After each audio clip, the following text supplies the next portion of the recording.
ونتوكل الله من شرور أنفسنا ومن سيئات أعمالنا من يهده الله فلا مضل له ومن يضلله فلا هادي له وأشهد أن لا إله إلا الله وحده لا شريك له وأشهد أن سيدنا وسندنا وحبيبنا ومولانا محمد أرسله بالحق بشيرا ونذيرا وداعيا إلى الله بإذنه وسراجا منيرا وقد قال الله تعالى في كلامه المجيد وفي فرقانه الحميد أما بعد فإن خير الحديث كتاب الله وخير الهدي هدي محمد صلى الله عليه وسلم وشر الأمور محدثاتها وكل محدثة بدعة وكل بدعة ضلالة وكل ضلالة في النار أعوذ بالله من الشيطان الرجيم أفلا ينظرون إلى السماء فوقهم كيف بنيناها وزيناها وما لها من فروج যাবতীয় প্রশংসা মহান আল্লাহ তাআলা, যার অশেষ মেহেরবানিতে বিগত জুমআগুলোর নাই আজকেও সালাতুল জুমআ আদায় করার জন্য পবিত্র জামে মসজিদে উপস্থিত হওয়ার তৌফিক আল্লাহ তাআলা আমাদের দান করেছেন। এজন্য অন্তরস্থল থেকে রবের দরবারে আমরা প্রশংসা আদায় করি, সকলে পড়ি আলহামদুলিল্লাহ। তারপরে বিশ্ব নবী প্রিয় হাবিব তাজদারে মদিনা দুলালে আমিনা নবীদের সর্দার সাইয়্যিদুল কাওনাইন রাহমাতুল্লিল আলামিনের প্রতি আমরা দুরূদ তাসলিম অবতীর্ণ করি, সকলে পড়ি আল্লাহুম্মা সাল্লি আলাইহি আল্লাহুম্মা বারিক আলাইহি। সম্মানিত উপস্থিতি, তাওহীদি জনতা, আমরা আলোচনা শুরু করেছিলাম, জ্ঞানের গুরুত্ব সম্পর্কে আলোচনা আমাদের চলছিল। জ্ঞানের গুরুত্ব সম্পর্কে আলোচনা করতে গিয়ে আমরা প্রথম যে পয়েন্টটা আপনাদের সামনে উপস্থাপন করেছি সে পয়েন্টটা ছিল যারা জানে আর যারা জানে না এরা কখনো সমান নয়। অতএব নিজেকে জাননেওয়ালা, নিজেকে মাধুর্যপূর্ণ, নিজেকে উন্নতির শিখরে পৌঁছাতে হলে অবশ্যই আমাদের জ্ঞান জরুরি এবং অপরিহার্য বিষয়, এ সম্পর্কে আলোচনা করেছিলাম।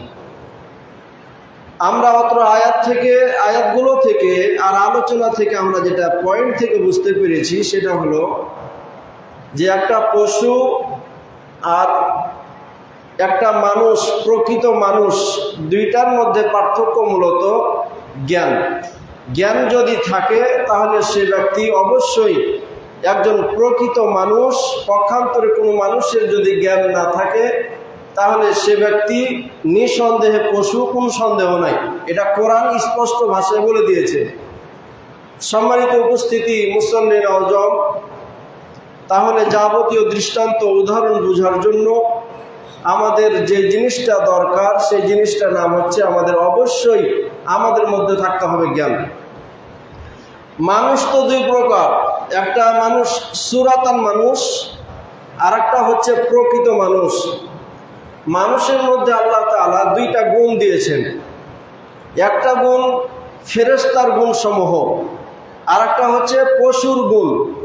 তো ফেরেশতার গুণ কোনগুলো? ফেরেশতার গুণ হচ্ছে সঠিক এবং বেঠিক জানার পরে সঠিক যে বিষয়টা আছে সেই বিষয়টার উপরে ঈমান আনা, সেই বিষয়টাকে নিয়ে লালন পালন করা। এটা যদি কেউ করতে পারে তাহলে সে ব্যক্তি অবশ্যই একটা মানুষ ফেরেশতার ঊর্ধ্বে চলে যেতে পারবে এবং মানুষের হিসেবে যতগুলো তার মনুষ্যত্ব, মানবতা এবং মূল্যবোধ যে সমস্ত বিষয়গুলো আছে, একজন মানুষকে প্রকৃত মানুষ হওয়ার জন্য যে সমস্ত বিষয়গুলো দরকার, মূল্যবোধ, মানবতা এবং তার ভিতরে মনুষ্যত্ব ভাব থাকতে হবে, এগুলো তখনই আসবে যখন উক্ত মানুষ কোরআন এবং হাদিসের জ্ঞান, যাবতীয় হক এবং বাতিলের যে বিষয়গুলো জ্ঞান আছে, এই সমস্ত বিষয়গুলো যখন জানতে পারবে। যদি জানতে না পারে তাহলে সে কখনো একটা শ্রেষ্ঠ মানুষ এবং উঁচু পর্যায়ে পৌঁছতে পারবে না। আপনি যতই বিবেকওয়ালা হন না কেন, সমাজ আপনাকে যতই মূল্যায়ন করুক না কেন, রাষ্ট্র আপনাকে যতই মূল্যায়ন করুক না কেন, যতক্ষণ পর্যন্ত আপনার ভিতরে মানবতা, মূল্যবোধ, মনুষ্যত্ব ভাব না থাকবে, ততক্ষণ পর্যন্ত আপনি নিজেকে একটা প্রকৃত মানুষ হিসেবে প্রতিষ্ঠিত করতে পারবেন না। যখনই আপনি পারবেন তখন আপনার সম্মান, মর্যাদা, মহত্ব, গুরুত্ব আল্লাহ তাআলার কাছে একজন ফেরেশতার চেয়েও বেশি। পক্ষান্তরে পশুর স্বভাব, পশুর গুণ, একটা পশুর কাজ হচ্ছে খাওয়া, পান করা, পেশাব পায়খানা করা, স্ত্রী সহবাস করা, এগুলো হচ্ছে পশুর কাজ। তাহলে ওই পশুর কাজ, ওই কাজগুলো মানুষের মধ্যেও আছে। মানুষ খাবে, পানাহার করবে, পেশাব পায়খানা করবে, মানুষ স্ত্রী সহবাস করবে, এগুলো মানুষের মধ্যে আল্লাহ তাআলা বৈশিষ্ট্য দিয়েছেন। এখন এগুলো পশুর মধ্যেও আছে, আপনার মধ্যেও আছে, আমার মধ্যেও আছে, একজন মানুষের মধ্যেও আছে। এখন আপনি যদি এগুলো নিয়ে ব্যস্ত থাকেন, অথচ কোরআন এবং হাদিসের জ্ঞান অর্জন করে, ধর্মীয় জ্ঞান অর্জন করে নিজেকে একজন মনুষ্যত্বওয়ালা, মানবতাওয়ালা এবং নিজেকে একজন সাবলীল মানুষ হিসেবে যদি প্রতিষ্ঠিত করতে না পারেন, তাহলে আপনার আমার মাঝে আর একটা পশুর মাঝে কোনো পার্থক্য তখন আর থাকলো না। সম্মানিত উপস্থিতি, তাহলে আমরা গত শুক্রবারের আলোচনা থেকে এটা প্রতীয়মান হয়েছি, অবশ্যই একজন মানুষকে যদি শ্রেষ্ঠ মানুষ হিসেবে, মনুষ্যত্বওয়ালা মানুষ হিসেবে নিজেকে যদি গঠন করতে হয়, তাহলে জ্ঞান তার মধ্যে থাকতে হবে, অপরিহার্য বিষয়। পক্ষান্তরে কোনো মানুষের যদি জ্ঞান না থাকে, নিরক্ষর হয়, জ্ঞান বুঝেই না, তার কাছে কোরআন এবং হাদিস সহ ধর্মীয় কোনো বিষয়ের জ্ঞান তার কাছে নাই, এরকম যদি হয়, তাহলে তার এবং পশুর মধ্যে কোনো ভেদাভেদ থাকে না, সে পশু বললেই চলে। কোরআন এটাই প্রমাণ করেছে। সম্মানিত উপস্থিতি, মুসলিম আজম জ্ঞানের গুরুত্ব সম্পর্কে আলোচনা করতে গিয়ে দ্বিতীয় নম্বর পয়েন্ট হচ্ছে যে আল্লাহ সুবহানাহু ওয়া তাআলার পরিচিতি লাভ করতে গিয়ে জ্ঞান আমাদের লাগবেই। যদি জ্ঞান না থাকে তাহলে একজন মানুষ আল্লাহকে চিনতে পারবে না, আল্লাহর পরিচিতি লাভ করতে পারবে না। আপনি নামাজ পড়তে আসছেন কিন্তু জ্ঞান নাই, আসছেন মাত্র, আসলে আপনি আল্লাহকে চিনেন না। আপনি কৃষি কাজে গেছেন, আপনার জ্ঞান নেই, কোরআন হাদিসের জ্ঞান আপনার কাছে নাই, ধর্মীয় জ্ঞান আপনার কাছে নেই, তা আপনি গেলেন কৃষি কাজে, আপনি গেলেন মাত্রই, দুনিয়ার কাজে গেলেন। পশু যেমন, গাধা যেমন বস্তা ভর্তি করে সে বাজারে যায়, মাঠে যায়, ঘাটে যায়, অথবা তাকে মাঠে নিয়ে যান, ঠিক তেমনই ওই পশুর সুরতে, মানুষের সুরতে পশু একটা হেঁটে বেড়াচ্ছেন যদি জ্ঞান না থাকে। তো একজন মানুষ আল্লাহর পরিচিতি যদি রাজনীতির ক্ষেত্রে, আল্লাহর পরিচিতি যদি রাষ্ট্রীয় ক্ষেত্রে, আল্লাহর পরিচিতি যদি সমাজ ক্ষেত্রে, আল্লাহর পরিচিতি যদি কৃষি ক্ষেত্রে, আল্লাহর পরিচিতি যদি একজন ব্যবসার ক্ষেত্রে, আল্লাহর পরিচিতি যদি মসজিদ, মাদ্রাসা, বিভিন্ন ক্ষেত্রে যদি তাকে লাভ করতে হয়, তাহলে সে ব্যক্তির জন্য জ্ঞান অপরিহার্য বিষয়, এটা লাগবেই। আল্লাহর পরিচিতি লাভ, এখন তো আমরা আল্লাহকে দেখতে পাই না। নাস্তিকদের একটা চিন্তাধারা হলো যে আমি কোনো জিনিস না দেখলে বিশ্বাস করব না, এটা হচ্ছে নাস্তিকদের একটা চিন্তাধারা। দেখবেন ওরা কথায় কথায় প্রশ্ন করে যে বিজ্ঞান থেকে প্রমাণ, অদেখা জিনিস, অজানা জিনিসে অথবা দেখতে পাওয়া যায় না, অদৃশ্য কোনো বিষয়ের প্রতি আমরা ঈমান আনবো না। আল্লাহ সুবহানাহু ওয়া তাআলাকে যেহেতু দেখা যায় না, অতএব আল্লাহ তাআলাকে আমরা স্বীকার করব না, এটা হচ্ছে নাস্তিকদের একটা যুক্তি। সম্মানিত উপস্থিতি, মুসল্লিন আযম, মানুষের চামড়ার যে শক্তি, মানে দুনিয়ার দৃষ্টিতে যে পরিমাণ শক্তি দিয়ে আল্লাহ তাআলা মানুষকে পাঠিয়েছেন, সে শক্তি দিয়ে আল্লাহ তাআলাকে দেখার মতো শক্তি এখনো মানুষের হয় নাই। মুসা আলাইহিস সালাম যখন আল্লাহকে জিজ্ঞাসা করলেন, হে আল্লাহ, আমি আপনাকে দেখতে চাই, তো আল্লাহ সুবহানাহু ওয়া তাআলা বললেন যে তুমি আমাকে দেখতে পাবে না, কারণ তোমাকে যে চক্ষু দেওয়া হয়েছে ওটা দুনিয়ার চামড়ার চোখ, এই চোখ দিয়ে তুমি আল্লাহকে দেখতে পাবে না।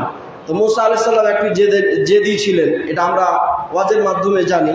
তো তিনি বলছেন যে না, আমি অবশ্যই আপনাকে দেখবো, দেখতে পাবো না কেমন কথা। তো বলছে ঠিক আছে, তুমি যেহেতু আমাকে দেখবে, এটা যেহেতু তোমার আশা, তো তুমি পাহাড়ে আসো।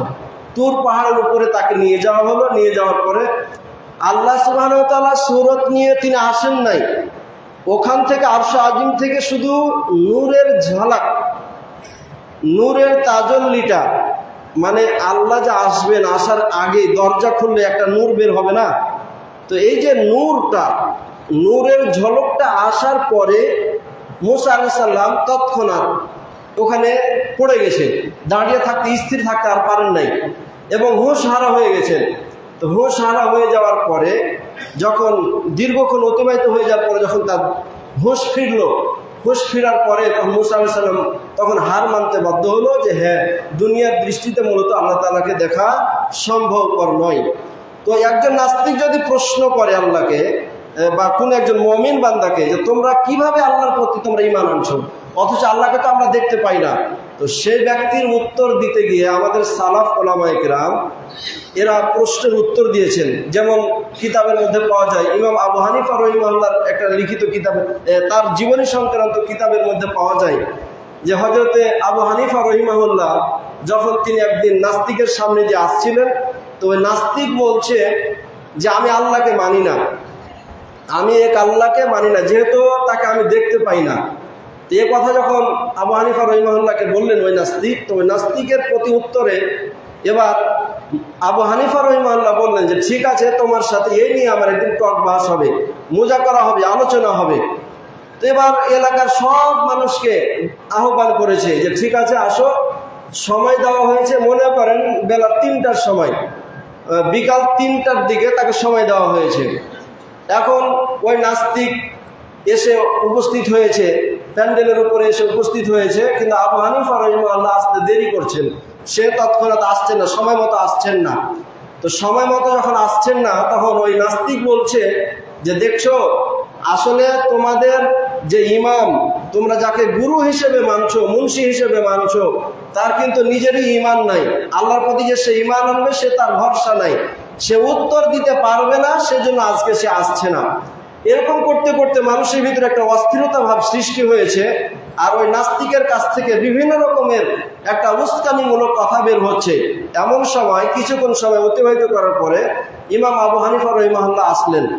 আসার পরে এবার আবু হানিফা রাহিমাহুল্লাহ যখন প্রথমে আসলেন, তখন ওই নাস্তিক আবু হানিফা রাহিমাহুল্লাহকে বলছেন যে তোমাদের কথার কোনো দামই ঠিক নাই, যদি দাম ঠিক থাকতো, কথার যদি মূল্য ঠিক থাকতো, তাহলে অবশ্যই সময় মতো এখানে আসতে। সম্মানিত উপস্থিতি, মুসল্লি নওজোয়ান এক পর্যায়ে কথার প্রেক্ষাপটে বলল যে শোনো, এই যে আমি এখানে আসতে আমার দেরি হলো, দেরি হওয়ার পিছনে শুধু একটাই কারণ, সেটা হলো যে আমি আসতে লেগে আমার সামনে একটা নদী আছে, এখন আমাকে নদী পার হয়ে আসতে হবে।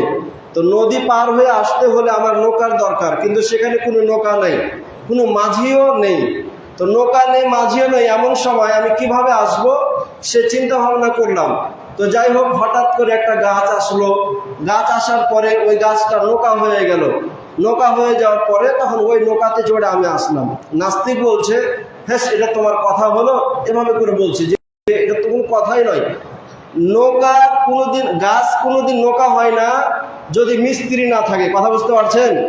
গাছ কোনোদিন নৌকা হয় না যদি মিস্ত্রি না থাকে। আবার নৌকা কোনোদিন পানিতে চলতে পারে না যদি মাঝি না থাকে। তো আবু হানিফা রাহিমাহুল্লাহ বলছে যে ঠিক আছে চলো, এবার উত্তর হয়ে গেছে, হ্যাঁ আমাদের মিটিং শেষ। তো নাস্তিক বলছে কিভাবে মিটিং শেষ হলো, এটা তো আমি বুঝতে পারলাম না।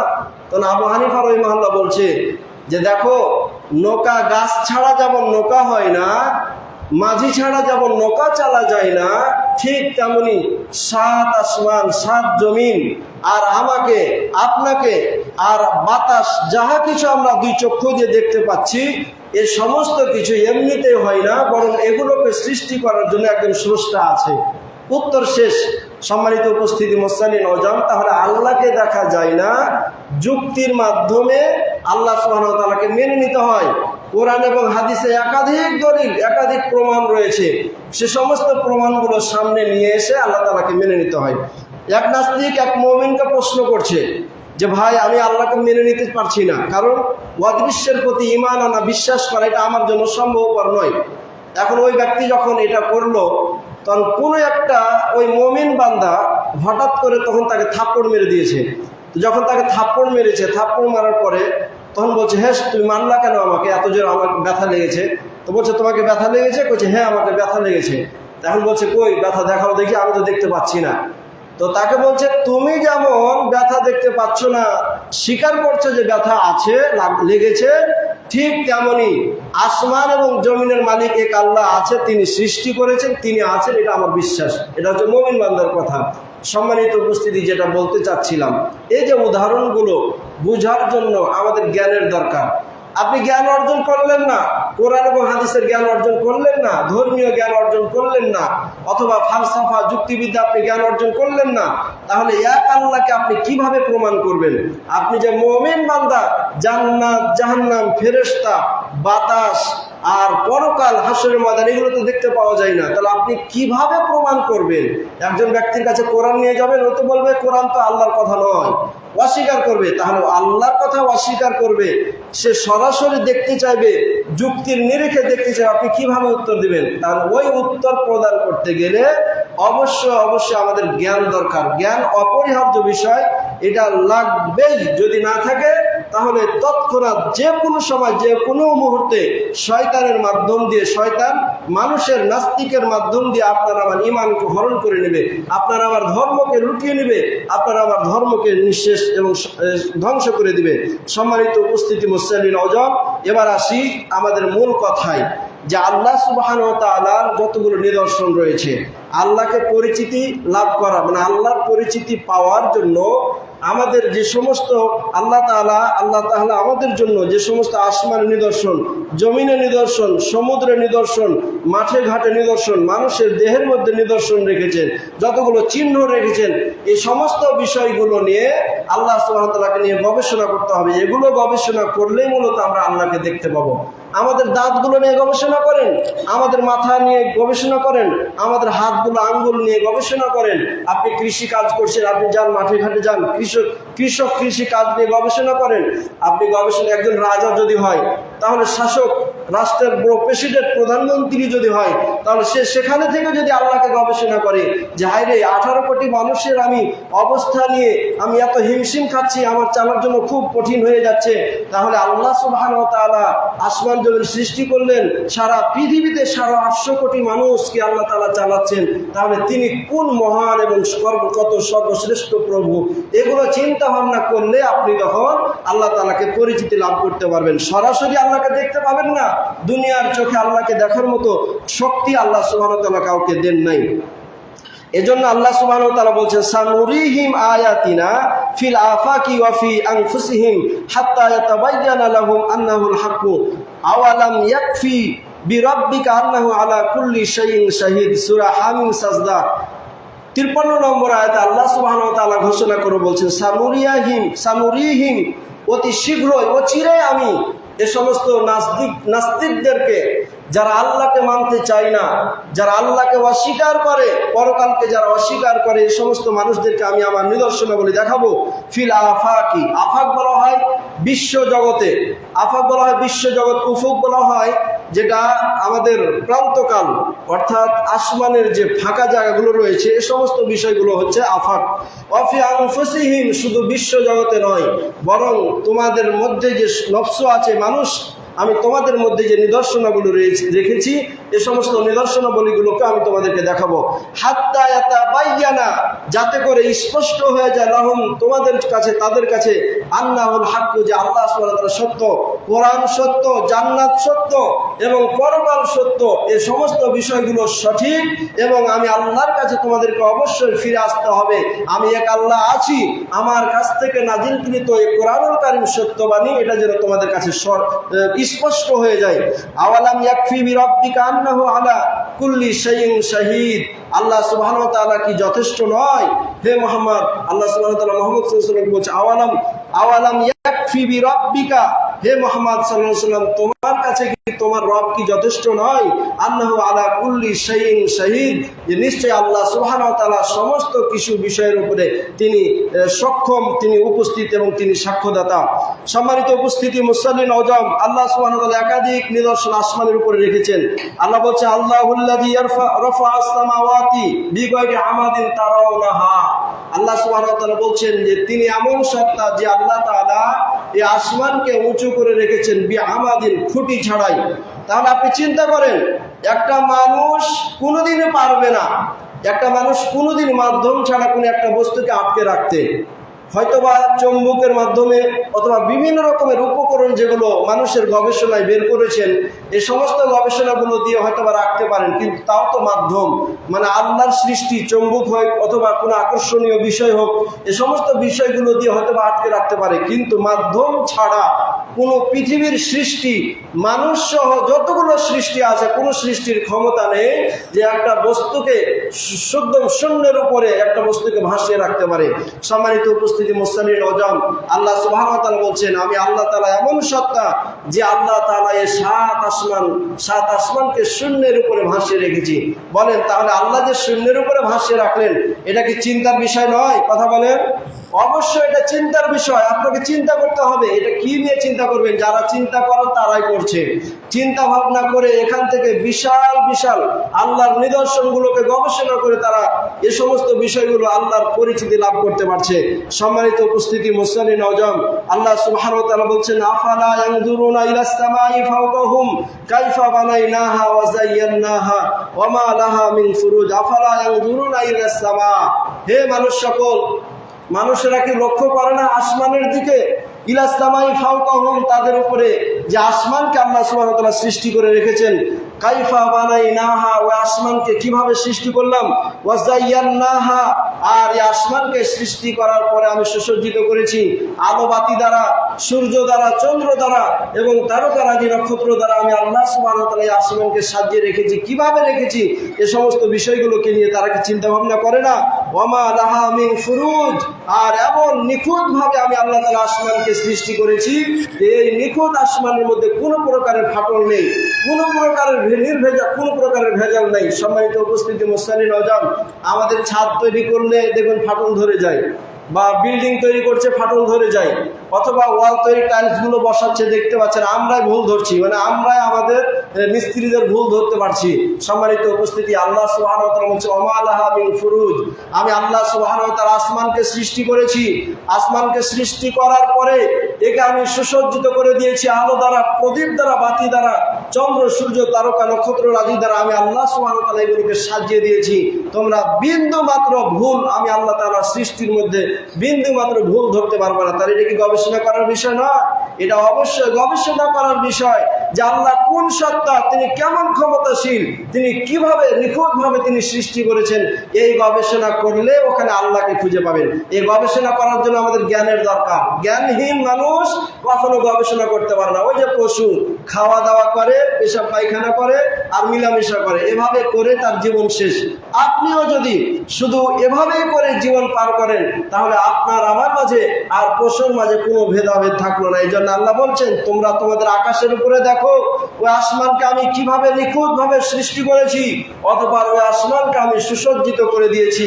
এগুলো নিয়ে গবেষণা করো, তাহলে আমি আল্লাহ সুবহানাহু ওয়া তাআলাকে তোমরা ফিরে পাবে। সম্মানিত উপস্থিতি, মুসলিম আযম, আল্লাহ সুবহানাহু ওয়া তাআলা আরো ঘোষণা করে বলছেন, আল্লাযী খালাকাস সাবআ সামাওয়াতিন তিবাকা মা তারা ফি খালকির রহমানি মিন তাফাবুত ফারজিউল বাসারা হাল তারা মিন ফুতুর সুম্মা আরজিউল বাসারা কাররাতাইন ইয়ানকালিবু ইলাইকাল বাসার খাসিয়া ওয়া হুয়া হাসির ওয়া লাকাদ যায়্যানাস সামাআদ দুনিয়া বিমাসাবিহা। সূরা মুলক 3 থেকে 5 নম্বর আয়াত।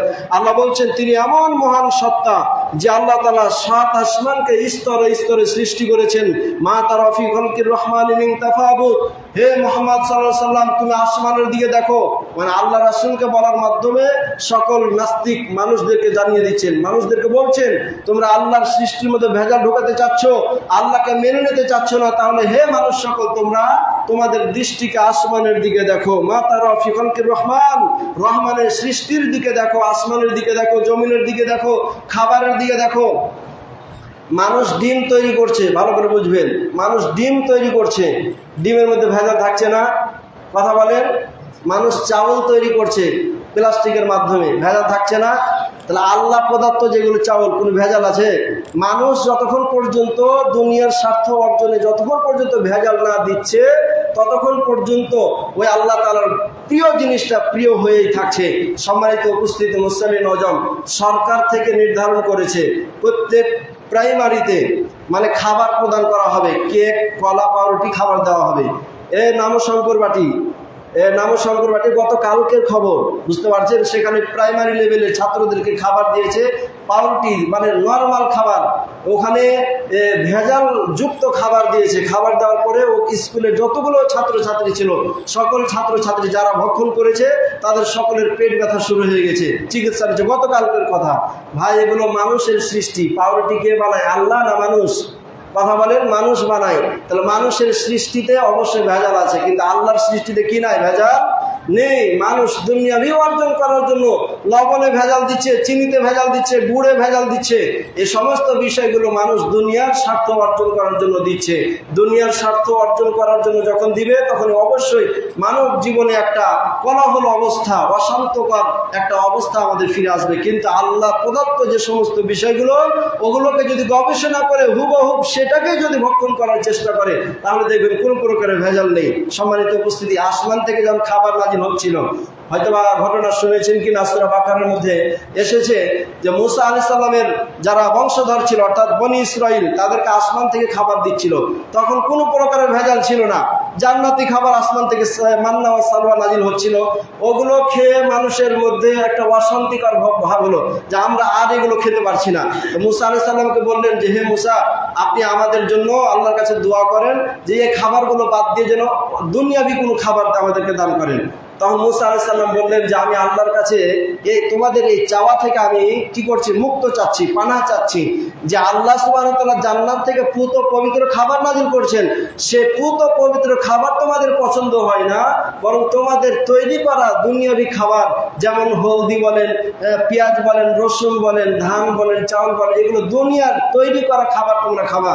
তো এই সমস্ত বিষয়গুলো নিয়ে তখন আল্লাহ তাআলার কাছে দোয়া করলেন। আল্লাহ সুবহানাহু ওয়া তাআলা তখন তাকে দুনিয়াবি দিলেন, ধান, গম, চাউল, ভুট্টা, তার পেঁয়াজ, রসুন, এই সমস্ত বিষয়গুলো খাবার দিলেন। সম্মানিত উপস্থিতি মুসলিম নওজোয়ান, ওই খাবারগুলোতে বিভিন্ন রকমের ভেজাল দিয়ে আজকে মানুষের অবস্থাকে দিয়ে পর্যন্ত আল্লাহ সুবহানাহু ওয়া তাআলা বলছেন তোমাদের তৈরি করা বিষয়গুলোতে ভেজাল থাকতে পারে, কিন্তু আমি আল্লাহ সুবহানাহু ওয়া তাআলা আসমান তৈরি করেছি, আমি আল্লাহ তাআলা জমিন থেকে যা কিছু উৎপন্ন করি সমস্ত বিষয়ে কোনো প্রকারের ভেজাল থাকে না, এগুলো নির্ভেজাল। এই সমস্ত সৃষ্টিগুলোর মধ্যে তোমরা কখনো ভেজাল দেখতে পাবে না, ভুল ধরতে পারবে না।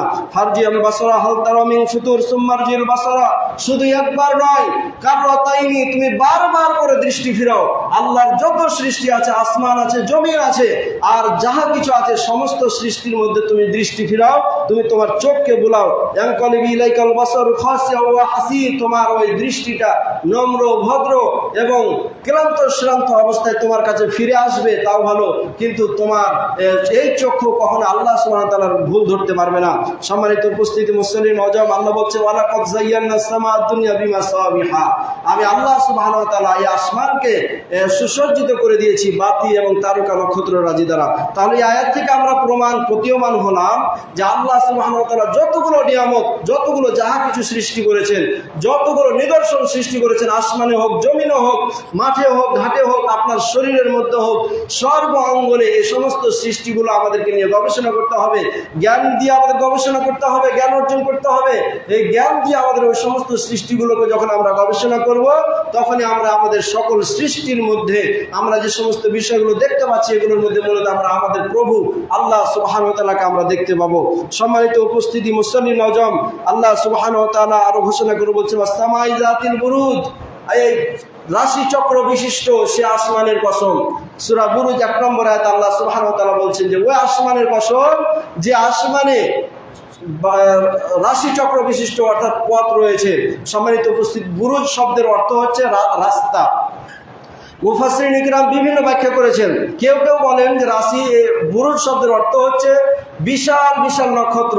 তো এই বিশাল বিশাল নক্ষত্রগুলো আজকে গবেষণা করছে নাসা গ্রুপ বলেন, জাপানিয়াজ বলেন, অথবা চাইনিজ যারা বিজ্ঞানী আছে এই সমস্ত ব্যক্তিদেরকে বলেন, ওরা আজকে এই সমস্ত বিষয়গুলো গবেষণা করে। আমরা তো এখানে বসে আছি, আমরা দেখতে পাই না, কিন্তু তারা জ্ঞান অর্জন করে। তাদের যে জ্ঞানগুলো আছে এই সমস্ত জ্ঞানগুলোর মাধ্যমে তারা বিশাল বিশাল সে আসমান তারা গবেষণা করেছে। তারা সৌরজগৎ নিয়ে গবেষণা করেছে, সৌরজগৎ নিয়ে গবেষণা করে তারা বিশাল বিশাল তারকা তারা বের করেছে। এই আয়াত প্রমাণ করে আকাশের উপরে অনেকগুলো পথ রয়েছে। সম্মানিত উপস্থিতি, মুস্তানির আজম, আজকে আকাশ পথে যে জাহাজগুলো চলছে, এই আকাশ পথে জাহাজগুলো চলছে, আপনি দেখবেন কম্পিউটার গিয়ে দেখবেন যে ওখানে রাস্তা আছে, ওরা কিন্তু রাস্তার কিন্তু বিপরীত যায় না। অর্থাৎ বাংলাদেশের যে সমস্ত জাহাজগুলো আছে এগুলো যদি সৌদি আরবে যায়, তাহলে সৌদি আরবে যাওয়ার তাদের একটা আসমানি পথ আছে, অথবা এখান থেকে যদি আমেরিকা যায় তাহলে তাদেরও একটা আমেরিকাতে যাওয়ার একটা পথ রয়েছে। বিভিন্ন রাষ্ট্র যেখানেই যাক না কেন তাদের আসমানে একটা পথ রয়েছে, সেই পথটাকে তারা অনুসরণ করে যায়। তার মানে এখানে বোঝা গেল আল্লাহ সুবহানাহু ওয়া তাআলা যে রাশি চক্র বিশিষ্ট, পথ বিশিষ্ট, একাধিক পথ বিশিষ্ট যে আসমানটাকে আল্লাহ তাআলা সৃষ্টি করেছেন, এই সমস্ত বিষয়গুলো নিয়ে গবেষণা করতে হবে। শুধু এটা নয়, শুধু আপনার জাহাজ চলাচল করছে বিষয়টা এরকম নয়। আল্লাহ সুবহানাহু ওয়া তাআলা বলছেন কুল্লুন ইয়াজরি লিআজালিন মুসাম্মা, প্রত্যেকটা আসমানে থাকা, সৌরজগতে থাকা প্রত্যেকটা বস্তু তার নিজ কক্ষে তারা বিচরণ করছে, চলাফেরা করছে। সম্মানিত উপস্থিতি, মুস্তানির আজম, নাসা গ্রুপ বর্তমানে এটাকে গবেষণা করে বের করেছে। আমরা হয়তো একটা সূর্য দেখছি, কিন্তু মূলত একটা সূর্য নয়।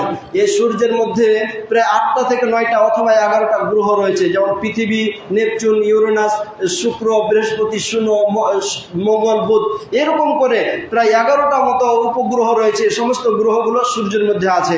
ওই সূর্যের মধ্যে, সূর্যকে কেন্দ্র করে এগুলো বিচরণ করছে, ঘোরাফেরা করছে। আবার ওই সূর্যের মতো হাজার হাজার কোটি কোটি সূর্য আবার আরেকটা গ্যালাক্সিকে কেন্দ্র করে তারা বিচরণ করছে। তো আল্লাহ সুবহানাহু ওয়া তাআলা বলছেন যে তোমরা আসমানকে নিয়ে গবেষণা করো, চিন্তা ফিকির করো। এই আসমানকে নিয়ে গবেষণা করলে, ওই পথ রাশিগুলোকে নিয়ে গবেষণা করলে আমি আল্লাহ সুবহানাহু ওয়া তাআলাকে তোমরা ফিরে পাবে এবং খুঁজে পাবে। সম্মানিত উপস্থিতি, মুস্তানির আজম, তাহলে সৌরজগৎ নিয়ে গবেষণা করতে হলে আপনার জ্ঞান লাগবে। আল্লাহকে যদি সূর্যের মধ্যে অথবা চাঁদের মধ্যে অথবা আসমানের যে পথগুলোর মধ্যে যদি আপনি আল্লাহকে পেতে চান, তাহলে অবশ্যই আমাদের জ্ঞান লাগবে। এই জ্ঞান দিয়ে আমাদেরকে গবেষণা করে আল্লাহর পরিচিতিটাকে বের করতে হবে। হুট করে আপনি গবেষণা করবেন না, কিছু করবেন না, চিন্তা করবেন না। হঠাৎ করে এসে মাওলানা সাহেবের কাছে প্রশ্ন করবেন যে আমি আল্লাহকে মানি না, হঠাৎ করে এসে প্রশ্ন করবেন যে আমি আল্লাহকে তো দেখতে পাই না, তাহলে মানার দরকার কি? এরকম প্রশ্ন করবেন, এরকম প্রশ্ন করার কোনো সুযোগই নেই।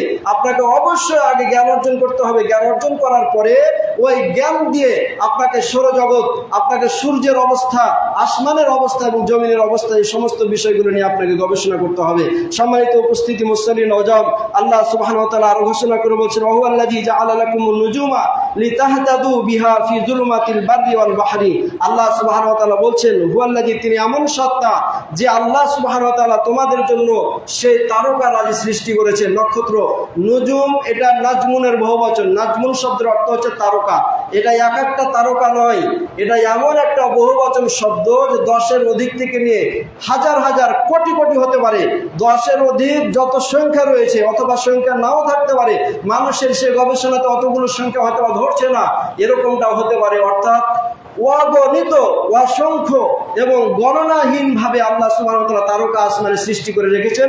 এই কথাটা বলছেন কেন আল্লাহ তাআলা সৃষ্টি করলেন? লিতাহতাদু বিহা ফি যুলুমাতিল বাররি ওয়াল বাহরি। আল্লাহ সুবহানাহু ওয়া তাআলা বলছেন অন্ধকারচ্ছন্ন অবস্থায়, অন্ধকার রাত্রে তোমরা যাতে করে সমুদ্রে পথ চলতে পারো, তোমরা যাতে করে সেই রাস্তার উপরে রাস্তা তোমরা পথ চলতে পারো, অর্থাৎ স্থলভেদে আর সমুদ্রের পানি পথে যেন তোমরা পথ অতিক্রম করতে পারো, সেই জন্য আল্লাহ তাআলা তারকা রাজি সৃষ্টি করলেন। গবেষণা করে দেখেছেন? আপনি গবেষণা করে দেখতে পাবেন বরিশালে, আমি যখন চট্টগ্রাম মাদ্রাসায় লেখাপড়া করি তখন আমি সেখানে সমুদ্রে গেছি। সমুদ্রের এলাকায় দেখি রাত্রে সুবহানাল্লাহ শুধু বাতি আর বাতি, মানে এত পানি জাহাজের এত বেশি যে শুধু বাতি আর বাতি দ্বারা নদীগুলো সব ঝকঝক করছে, জলজল করছে। আপনি সমুদ্রের পথে যান, এখন বর্তমান সময়ে যেটাকে নিয়ে বেশি ফেসবুক, ইউটিউবের মধ্যে বেশি আলোচনা হচ্ছে, সেটা হচ্ছে হরমুজ প্রণালী। আপনি হরমুজ প্রণালী আপনি সার্চ দেন, হরমুজ প্রণালীতে কতগুলো জাহাজ বিশাল বিশাল জাহাজ সেগুলো আপনি বিচরণ করছে। আমাদের বাংলাদেশের জাহাজগুলো যেগুলো ব্যবসার ক্ষেত্রে যেগুলো পরিচালিত হচ্ছে, যে সমস্ত ব্যবসার ক্ষেত্রে পরিচালিত সেই জাহাজগুলো, পানি জাহাজগুলো, নৌজাহাজগুলো, এগুলো আজকে পৃথিবীর আনাচে কানাচে তারা বিচরণ করছে। আচ্ছা, কিভাবে করছে আপনি চিন্তা করছেন? সমুদ্রের পথে। সেখানে কি কারেন্ট বিদ্যুৎ আছে? কথা বলেন। সেখানে কারেন্ট বিদ্যুৎ নেই, সেখানে বাতি নেই, কিছুই নেই। তাহলে এরকম অন্ধকারাচ্ছন্ন অবস্থাতে সমুদ্রের পথ কিভাবে চলছে? আমাদের দাদাদের থেকে শুনিয়েন, অথবা যারা বয়স্ক মানুষ আছে তাদের কাছ থেকে শুনবেন, অথবা যারা গণক বা গবেষক যারা এ সমস্ত ব্যক্তিদের রাশিগুলো তারা যে বের করে দেখবেন যে একটা কি তারকা উঠে, ফজরের সময় কোন তারকা কোন দিকে থাকলে কোন সময় কতটা বাজে। এখন তো ঘড়ি উঠেছে ভাই, তখন তো কোনো ঘড়ি ছিল না। তার ঘড়ি ছিল না, কিন্তু তারা আকাশের পথে কোন তারকা কোন সময় কোন উঠলে কত সময় বাজে এটা কিন্তু তারা বুঝতে পারতো। তাহলে এই যে আল্লাহ সুবহানাহু ওয়া তাআলা তারকারাজি দিলেন, সৃষ্টি করলেন, কেন দিলেন? এজন্য দিলেন যে যাতে করে সমুদ্রের সেই অন্ধকারাচ্ছন্ন অবস্থাতে যেন তোমরা পথ চলতে পারো, তারকা দেখে দেখে যেন তোমরা পথ চলতে পারো। তাহলে আল্লাহকে অস্বীকার করার কোনো কারণ আছে? কথা বলেন। আল্লাহকে অস্বীকার করার কোনো কারণ নেই। তাহলে এটা কখন আপনি অস্বীকার করবেন না? যখন পশু থাকবেন তখন। কথা বলেন।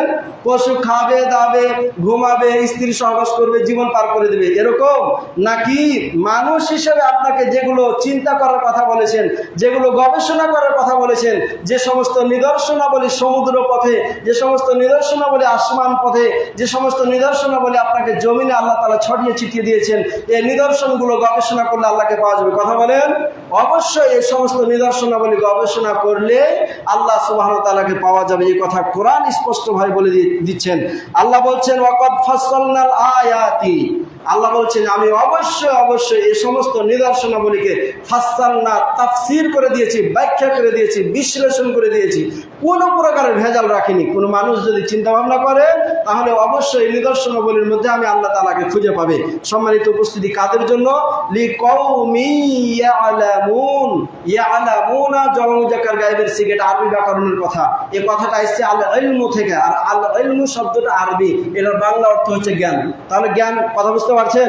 তাহলে আল ইলমু মানে হচ্ছে জ্ঞান, যেটা আমাদের আলোচনা চলছে। তাহলে এই নিদর্শনাবলী বোঝার জন্য, এই নিদর্শনাবলীর মধ্যে আল্লাহকে পাওয়ার জন্য, আল্লাহর পরিচিতি লাভ করার জন্য অবশ্যই আমাদের মধ্যে যে বিষয়টা থাকা দরকার সেটা হলো আমাদের ইলম থাকতে হবে, সেটা হলো আমাদের জ্ঞান থাকতে হবে।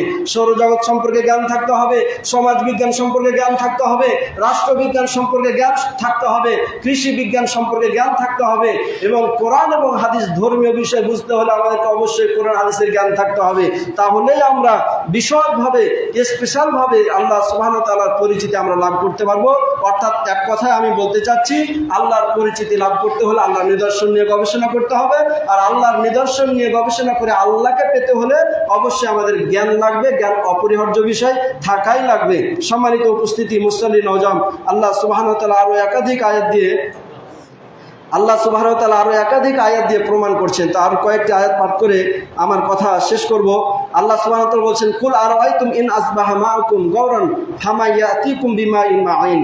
সূরা মুলুক 30 নম্বর আয়াতে। কুল, হে রাসূল, আপনি পৃথিবীর মানুষকে বলে দিন, আরাআইতুম, তোমরা কি মনে করছো, ইন আসবাহা মাআকুম গাওরান, তোমাদের জমিনের তলদেশে থাকা পানি, মেশিন দিয়ে পানি তোলে না যারা ধান করছে কৃষক, ভালো করে বুঝবেন। আজকে তেল নেই, মেশিন অচল, কথা ঠিক আছে না? মেশিন নেই তো পানি অচল, পানি তুলবেন কিভাবে? আগের যুগে যাই হোক বিভিন্ন রকমের চিন্তা ভাবনা করে তারা তুলেছিল।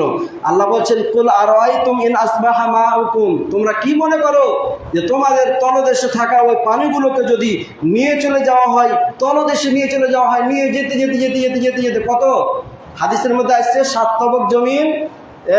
তাফসিরের কিতাবের মধ্যে লিখছে, আহমদ শরীফের হাদিসে এসেছে যে এক জমিন সমান 500 বছর রাস্তা ফাঁকা। জমিন কয়টা? 7টা। কয়টা? 7 জমিন না? এটা তো আমাদের আলমুল উম্মাতের কাছ থেকে তো শুনে আসছি। তাহলে 7 জমিন। তো এই 7 জমিনটা আহমদ শরীফের এক হাদিস থেকে পাওয়া যায় যে এক জমিন আর আরেক জমিনের মাঝে ফাঁকা হচ্ছে 500 বছরের রাস্তা। সুবহানাল্লাহ বলবেন না?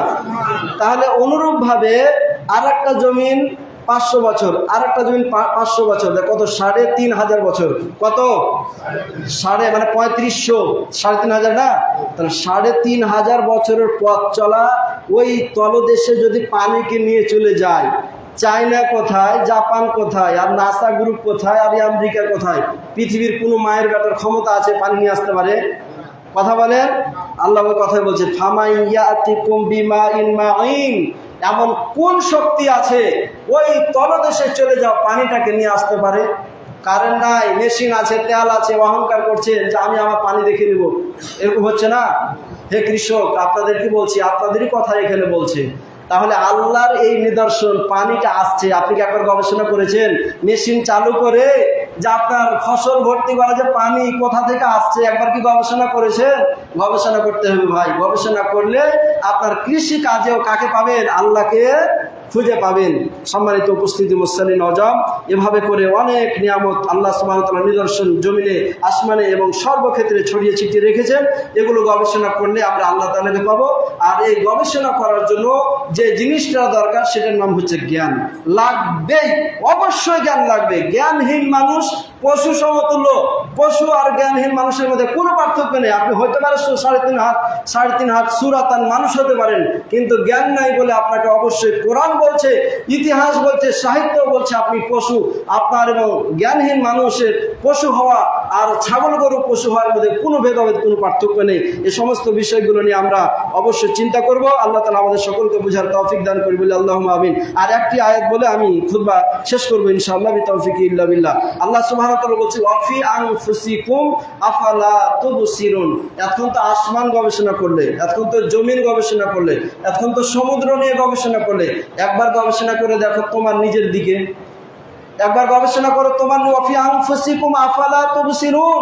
তোমরা কি তোমাদের নিজেদের দিকে গবেষণা করবে না? একবার কি চিন্তা ভাবনা করবে না? দেখো তোমাকে দাঁত দেওয়া হয়েছে, কত সারি সারি সুন্দর করে সাজিয়ে দাঁত দেওয়া হয়েছে, তোমাকে চুল দেওয়া হয়েছে। ভালো করে বুঝবেন, চায়না বা জাপান যারা পুতুল তৈরি করছে, ভালো করে বুঝবেন, মানে যারা রোবট তৈরি করছে, রোবট, মানুষের সাদৃশ্য রোবট তৈরি করা কত যে কঠিন কাজ এবং কত শ্রম দেওয়া কাজ, এটা সেই বুঝছে। তাহলে আপনাকে সরাসরি আল্লাহ বানাচ্ছেন, তাহলে আল্লাহ যে আপনাকে কিভাবে বানালো, কোন সূরতে বানালো, কি দিয়ে বানালো, একবার গবেষণা করবেন না? কথা বলেন। অবশ্যই গবেষণা করবেন। যখনই গবেষণা করবেন তখন কাকে পাবেন? কথা বলেন। আল্লাহ সুবহানাহু ওয়া তাআলাকে পাবেন। আল্লাহ বলছেন হুয়াল্লাযী খলাকাকুম মিন তুরাব, তোমাদেরকে মাটি থেকে সৃষ্টি করেছেন আল্লাহ তাআলা। সুম্মা মিন নুতফাতিন, অতঃপর বীর্য থেকে তোমাদের, মানে মাটি থেকে বীর্য আসলো। কিভাবে? গবেষণা করেন। এখন বীর্যের শট, যে পরিমাণ মানে বাচ্চা দান করার জন্য, গর্ভপাত ধারণ করার জন্য যে পরিমাণ বীর্যের গাঢ়তা লাগবে, ওই পরিমাণ বীর্য নেই, ওই জন্য সন্তান হচ্ছে না। আপনি ডাক্তারের কাছে গেছেন যে আমার তো সন্তান হচ্ছে না, তখন ডাক্তার পরামর্শ দিচ্ছে, কি দিচ্ছে? আপনি শিমল খান, কথা ঠিক আছে না? আপনাকে পরামর্শ দিচ্ছে অমুক গাছ খান। গাছগুলো কোথা থেকে আসলো ভাই? জমিন থেকে না? বলেন এগুলো মাটি থেকে আসলো? তাহলে মাটি থেকে গাছ, গাছ থেকে বীর্য, গাছ থেকে মানুষের পেটে আসলো, পেটে আসার পরে ওই বীর্যটা পিঠে আসলো। সূরাতে কিন্তু সব বলা হয়েছে, পিঠে আসলো, পিঠ থেকে আসলো অন্ডকোষে, অন্ডকোষে আসার পরে ওই বাপের বীর্যটা নিয়ে গেলো মায়ের গর্ভে সেখানে 4 মাস রাখলো। প্রথম 40 রক্তপিণ্ড, তারপরের 40 মাংসপিণ্ড, তারপরের 40 ওটাকে, তারপরের 40-এ তখন ওটাকে নিয়ে মাংসপিণ্ড হওয়ার পরে সানলো। 340-এ সানার ফেরেশতা আসলো, ফেরেশতা আসার পরে মাটি দিয়ে সানার পরে এবার রুহ দিল।